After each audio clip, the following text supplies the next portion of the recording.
প্রথম প্রশ্ন উত্থাপন করার জন্য মোসাম্মদ তাহসিনা রুশদি সিলেট 2-কে প্রশ্ন করার জন্য আহ্বান জানাচ্ছি। বিসমিল্লাহির রহমানির রহিম। মাননীয় স্পিকার, আপনাকে ধন্যবাদ।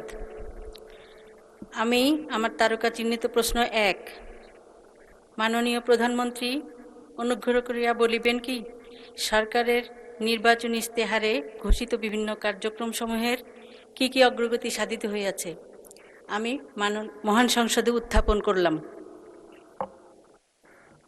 ধন্যবাদ মাননীয় সদস্য। মাননীয় প্রধানমন্ত্রী। এই পবিত্র সংসদে দাঁড়িয়ে বাংলাদেশের মানুষের ভোটে নির্বাচিত বাংলাদেশ জাতীয়তাবাদী দল কি কি পরিকল্পনা গ্রহণ করেছে দেশের মানুষের স্বার্থে, দেশের মানুষের জন্য, সেগুলো বলার সুযোগ করে দেওয়ার জন্য। একই সাথে আমি আন্তরিকভাবে ধন্যবাদ জানাতে চাই ঢাকা 17 আসনের যে সকল ভোটারবৃন্দ আমাকে নির্বাচিত করে এই আসনে প্রতিনিধিত্ব করার জন্য জাতীয় সংসদে পাঠিয়েছেন। একই সাথে যারা ভোট দেননি, আমি মনে করি আমার পবিত্র দায়িত্ব বাংলাদেশের নাগরিক হিসেবে তাদেরকেও প্রতিনিধিত্ব করা, তাদেরকেও দেখভাল করা।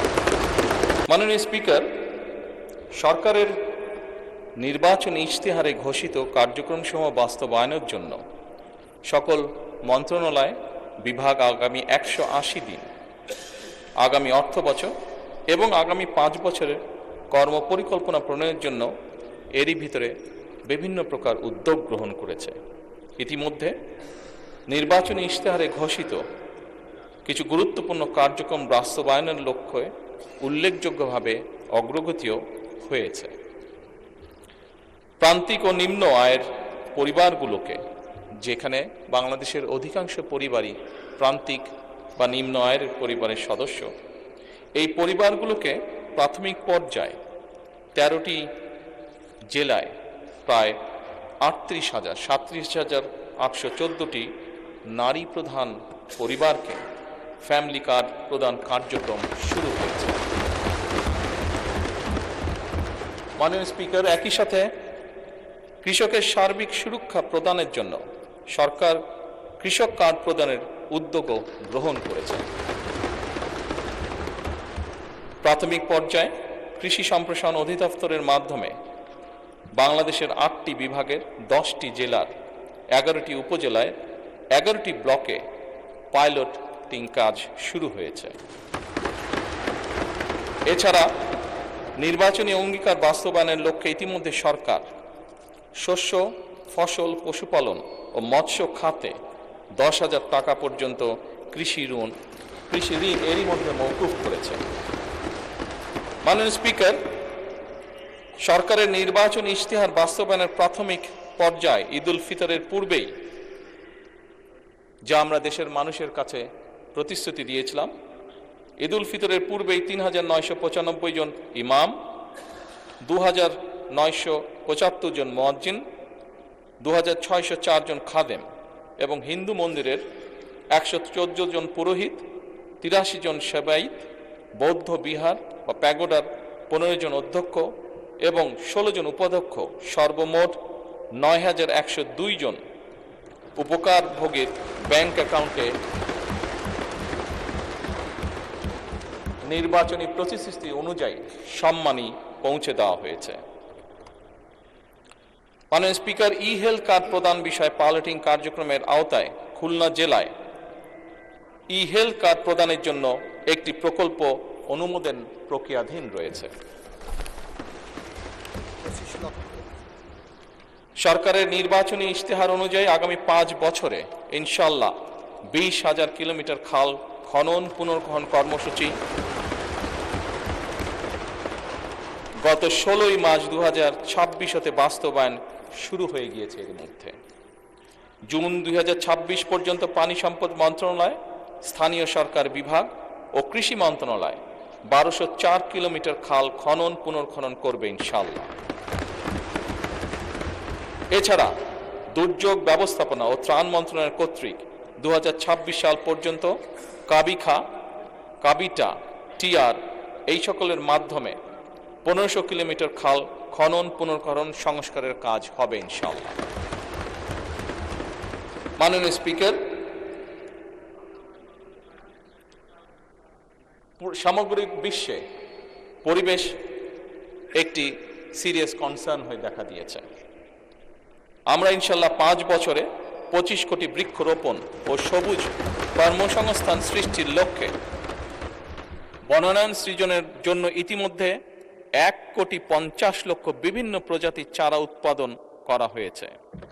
এই উৎপাদিত চারাসমূহ চলতি বছর আসন্ন বর্ষা মৌসুমে ইনশাল্লাহ রোপণ করা হবে। মাননীয় স্পিকার, দেশের শিশু সন্তানদেরকে সহযোগিতা করার জন্য, তাদের পাশে দাঁড়ানোর জন্য আমাদের একটি নির্বাচনী প্রতিশ্রুতি ছিল এবং তারই অংশ হিসেবে এই বছরই সরকারি প্রাথমিক বিদ্যালয় ইনশাল্লাহ 2 লক্ষ শিশুর মাঝে বর্তমান সরকার বিনামূল্যে স্কুল ড্রেস বিতরণের পরিকল্পনা বাস্তবায়ন করবে ইনশাল্লাহ। কারিগরি ও ভাষা দক্ষতা উন্নয়নে আগামী 180 দিনের মধ্যে কারিগরি শিক্ষা প্রতিষ্ঠানে 9,000 শিক্ষককে ট্যাব প্রদান করা হবে ইনশাল্লাহ। 3,832টি মাল্টিমিডিয়া ক্লাসরুম স্থাপন করা হবে। একই সাথে 172 জন শিক্ষার্থীকে ইটালিয়ান ও জাপানিজ ভাষা শিক্ষা প্রদান করা হবে। মাননীয় স্পিকার, একই সাথে 418টি কারিগরি ও মাদ্রাসা শিক্ষা প্রতিষ্ঠানে জুন 2026-এর মধ্যে ফ্রি ওয়াইফাই চালুর উদ্যোগ গ্রহণ করা হয়েছে।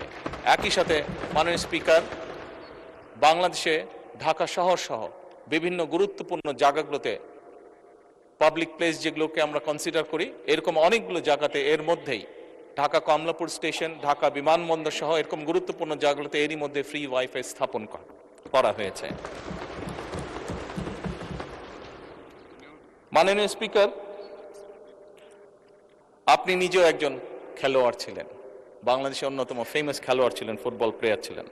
সারা দেশের শহর এবং গ্রাম অঞ্চলে খেলার মাঠ নির্ধারণ ও অবকাঠামো উন্নয়নে কর্মকৌশল নির্ধারণের জন্য কেন্দ্রীয় পর্যায়ে এরই ভিতরে কমিটি গঠন করা হয়েছে।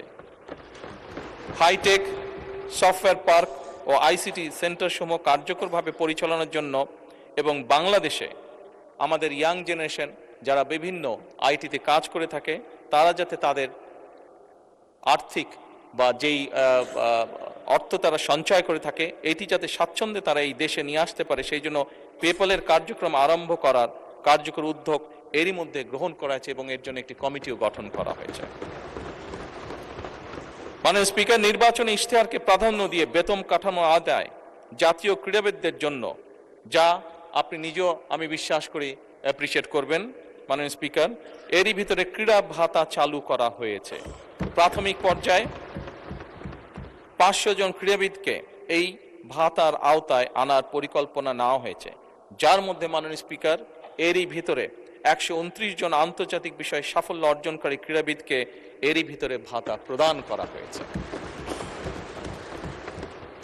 মাননীয় স্পিকার, ল্যাঙ্গুয়েজ স্টুডেন্ট ভিসায় বর্তমান জামানতবিহীন যে ঋণ ছিল তার সীমা যাতে আমাদের ছাত্ররা, আমাদের ইয়াং জেনারেশনের সদস্যরা যাতে সহজেই বিদেশে যেতে পারে এই কর্মসূচির আওতায়, তার জন্য তাদের ঋণ সীমা 3 লক্ষ থেকে 10 লক্ষ টাকায় উন্নীত করা হয়েছে।